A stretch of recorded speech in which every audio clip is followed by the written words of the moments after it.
अस्सलाम वालेकुम, welcome to a channel. कैसे हैं आप सब लोग? अल्लाह करे जो भी जहाँ पे भी है वो सेफ़ हो। वैसे तो पाकिस्तान और इंडिया की वॉर चल रही है, अल्लाह पाक सबको अपने हिफ्ज़-ओ-अमान में रखे और रश वाली जगहों पे जाने से गुरेज़ करें। वैसे तो इंडिया अपने न्यूज़ चैनल पर इस्लामाबाद, कराची इन शहरों को तो फ़तह कर चुका है और बस ऐसे इतनी मैं कहती हूँ सनसनी फैलाते हैं ना ये इनके न्यूज़ चैनल।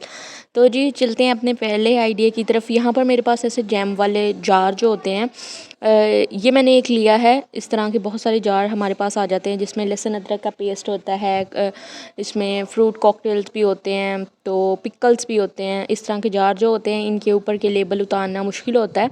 इसको उतारने के लिए हम गर्म पानी करके ना इस पानी के अंदर हम ये जार डबो सकते हैं कुछ 10 से 15 मिनट के लिए। 10 से 15 मिनट के अंदर ही ये इतने सॉफ्ट हो जाएंगे, ऊपर का ये जो कागज़ है, ये लेबल है, इतना सॉफ्ट हो जाएगा कि खुद ही ये रिमूव हो जाएगा। इसको हम सादा पानी से धोएंगे, ये इजीली रिमूव हो जाएगा।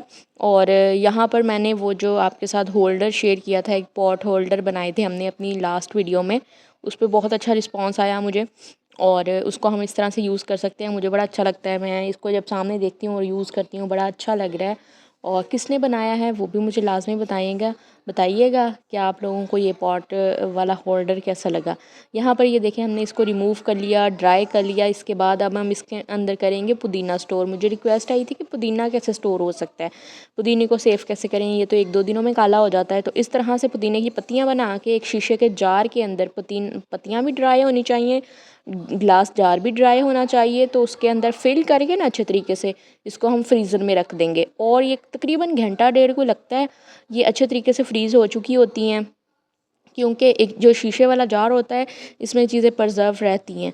यहाँ पर आप देखें अभी मैं इसको फ्रीज़ करूँगी और मैंने जब इसको दोपहर में ही मैंने बना के रखी थी और शाम तक मैंने देखा तो ये फ्रीज़ हो चुकी थी।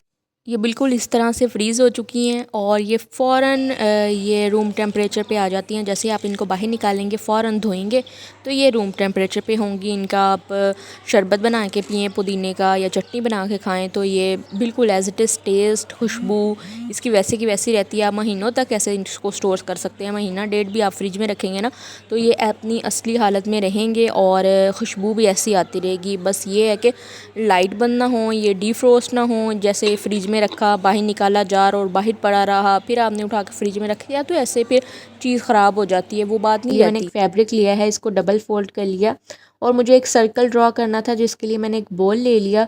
उसकी मदद से मैं एक सर्कल बना लूँगी। अब इस सर्कल से मैंने 3-3 इंच का कपड़ा बढ़ा के काटना है। तो मैं सर्कल जो हमने बनाया है, जो बॉल रखा है, इसके इर्द गिर्द से हमने 3-3 इंच पे निशान लगा देने हैं। इससे सर्कल अच्छे तरीके से बन जाएगा। अगर आपको कोई और तरीका आता है सर्कल बनाने का या कोई बड़ी प्लेट रख के भी आप ये अच्छे से सर्कल काट सकते हैं। चलें जी, सर्कल हमारा कट चुका है। अब हमने कपड़े को उल्टा करके पूरे सर्कल पे सिलाई लगा देनी है। बस 1.5 इंच का फासला छोड़ देना है जिससे हम इस उल्टे कपड़े को सीधा कर लेंगे।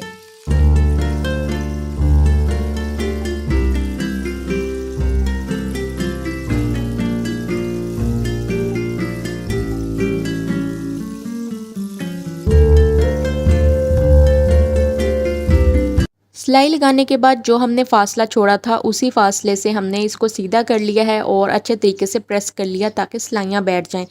ये जो मैंने इलास्टिक दिखाई है ये मैं इसमें डालने वाली हूँ, तो ये आधे इंच की है, तो पौने इंच की मैं सिलाई लगा दूंगी। अगर इलास्टिक ज़्यादा चौड़ा है तो सिलाई का मार्जिन ज़्यादा भी रख सकते हैं। किनारों से मैंने आधे से पौना इंच फासला छोड़ते हुए सिलाई कर लिया है इसे।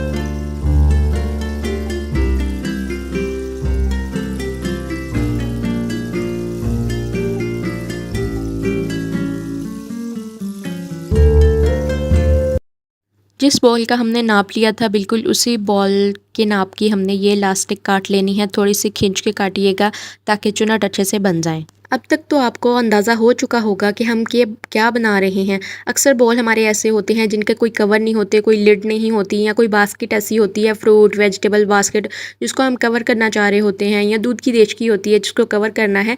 इसके लिए हम ये फैब्रिक का कवर बना रहे हैं।